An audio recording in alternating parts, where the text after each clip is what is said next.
જય શ્રી કૃષ્ણ. નમસ્કાર મિત્રો, સ્વાગત છે તમારું એક નવા વિડીયોમાં. ગમે તો શેર જરૂર કરજો, નવા હોય તો ચેનલને સબસ્ક્રાઇબ કરી દેજો. જો વિડીયો ગમે તો જ્યારે પણ જોવો ત્યારે વિડીયો આખો જોજો, કેમ કે આજની વાર્તા ખૂબ જ સરસ અને રસપ્રદ છે. તો ચાલો ચાલુ કરીએ. એક ગામમાં એક છોકરી રહેતી હતી.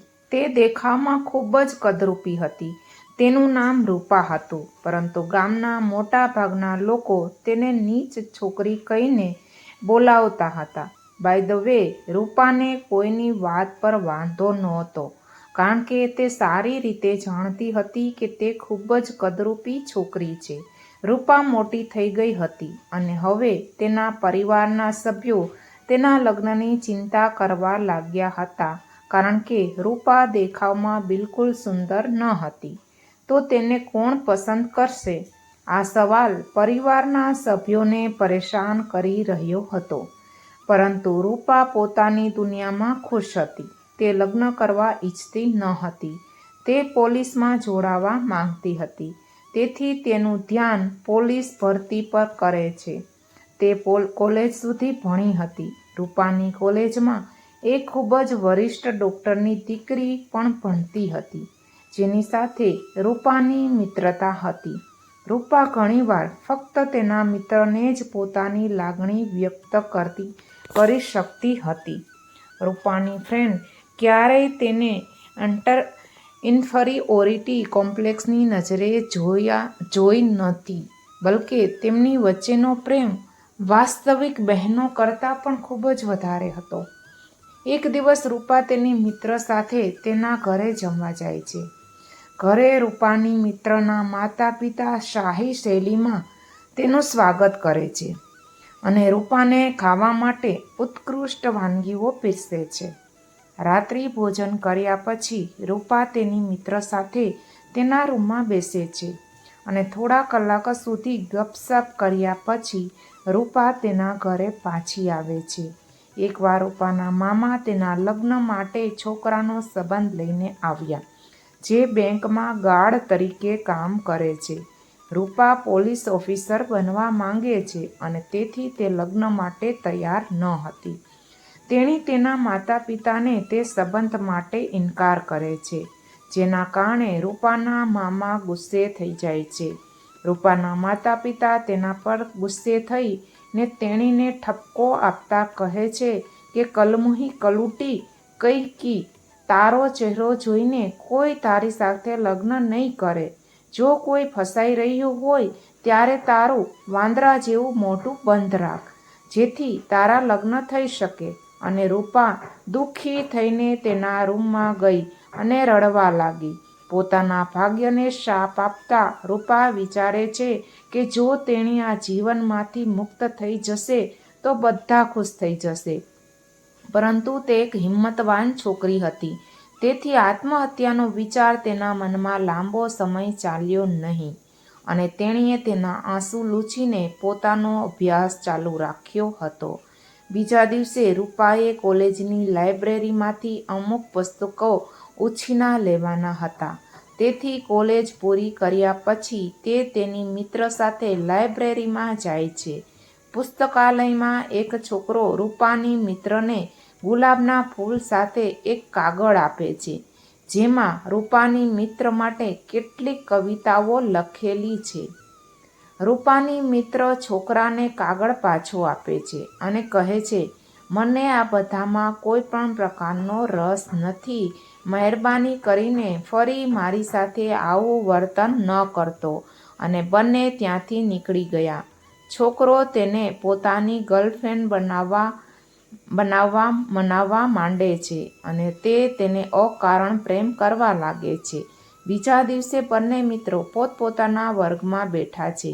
અચાનક તે જ છોકરો ફરીથી આવીને તેમની સામે બેસી જાય છે અને રૂપાની મિત્રને ફરી પ્રપોઝ કરે છે. પરંતુ આ વખતે છોકરી તેને જોરથી થપ્પડ મારે છે. છોકરો ખુરશી પરથી નીચે પડી જાય છે. વર્ગખંડમાં વિદ્યાર્થીઓની ભીડ થઈ જાય છે. જ્યારે છોકરાને બધાની સામે થપ્પડ મારવામાં આવે છે, ત્યારે તે ખૂબ જ અપમાન અનુભવે છે. તે ગુસ્સાથી ક્લાસરૂમની બહાર નીકળી જાય છે અને હવે તે તેના અપમાનનો બદલો લેવા માંગતો હતો. તેથી તે ફેક્ટરીમાંથી પૈસા ચૂકવીને મેનેજર દ્વારા એસિડની વ્યવસ્થા કરે છે અને કોલેજના બ્રેક સમયે ગેટ પાસે ઊભો રહે છે. રૂપા અને તેની મિત્ર ત્યાં આવતા જ છોકરો એસિડ એની પાછળ છુપાવે છે અને તેમની સામે આવે છે અને રૂપાને ત્યાંથી જવાનું કહે છે. તે છોકરી સાથે છેલ્લી વાર વાત કરવા માંગતો હતો. પછી રૂપા થોડી દૂર ખસવા લાગે છે, પરંતુ જેવી રૂપાની નજર એસિડ પર પડે છે તે જોરથી બૂમો પાડવા લાગે છે અને તેની મિત્રને ભાગી દૂર જવાનું કહે છે અને છોકરાએ છોકરીના ચહેરા પર એસિડ ફેંકવાનો પ્રયત્ન કર્યો, પરંતુ રૂપાએ છોકરાને ધક્કો માર્યો, જેના કારણે એસિડ રૂપાના ચહેરા પર પડે છે. જલ્દી એસિડ તેના ચહેરા પર અથડાય છે. રૂપા પીડાથી રહે છે અને ચીસો પાડવા લાગે છે. ત્યાં હાજર ભીડ છોકરાને પકડીને પોલીસને હવાલે કરે છે. રૂપાનો આખો ચહેરો એસિડથી દાઝી ગયો હતો. તેને હોસ્પિટલમાં લાવવામાં આવે છે અને રૂપાની મિત્રને રૂપા માટે ખૂબ જ ખરાબ લાગતું હતું, કારણ કે રૂપા તેના ચહેરા પર પહેલેથી જ નાખુશ હતી અને એસિડના કારણે તે ભયંકર દેખાતી હતી. રૂપાનો અકસ્માત થતાં જ તેના માતા-પિતા હોસ્પિટલમાં આવે છે અને દીકરીને પીડામાં જોઈને તે રડવા લાગે છે. રૂપાની મિત્ર તેને આશ્વાસન આપે છે અને કહે છે કે ચિંતા કરીશ નહીં, બધું સારું થઈ જશે. રૂપા બહુ બહાદુર છોકરી છે. મને બચાવવા માટે તેણે તેના ચહેરા પર એસિડ પી લીધું.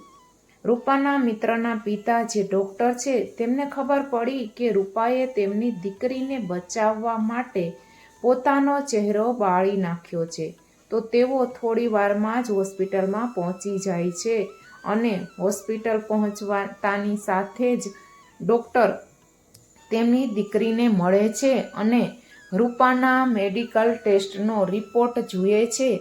તે રૂપાને તેની હોસ્પિટલમાં લઈ જવાની પ્રક્રિયા પૂરી કરે છે અને વાસ્તવમાં તે ત્વચાના નિષ્ણાત છે અને આવા દર્દીઓ માટે તેમની હોસ્પિટલમાં સારી સારવાર આપવામાં આવે છે અને રૂપાના માતા-પિતા તેને બીજી હોસ્પિટલમાં જવાની પરવાનગી આપે છે અને ખરેખર તે મનમાં વિચારી રહી હતી કે હું ન બચી શકું તો સારું, કારણ કે હુક્કોના ટેકાથી આટલું લાંબુ જીવન જીવીશ.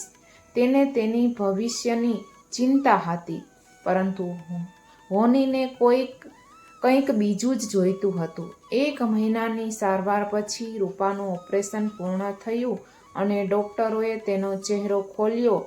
તે એક સુંદર અપ્સરા જેવી દેખાતી હતી. ડૉક્ટર રૂપાને કહે છે, દીકરી, તને મોટો આંચકો લાગશે. શું તું તૈયાર છો? રૂપાને થોડી તકલીફ થઈ રહી હતી. તેણીએ હિંમત ભેગી કરે છે અને તેના પલંગ પર બેસે છે અને ડૉક્ટર તેની સામે એક અરીસો લાવે છે. રૂપાના હોશ ગુમાવી બેસે છે. રૂપા માનતી જ નથી કે તે આટલી સુંદર બની શકે છે. હવે તે બદસૂરત છોકરી નથી, પણ સુંદર દેવદૂત જેવી દેખાવા લાગી. રૂપાની મિત્ર પણ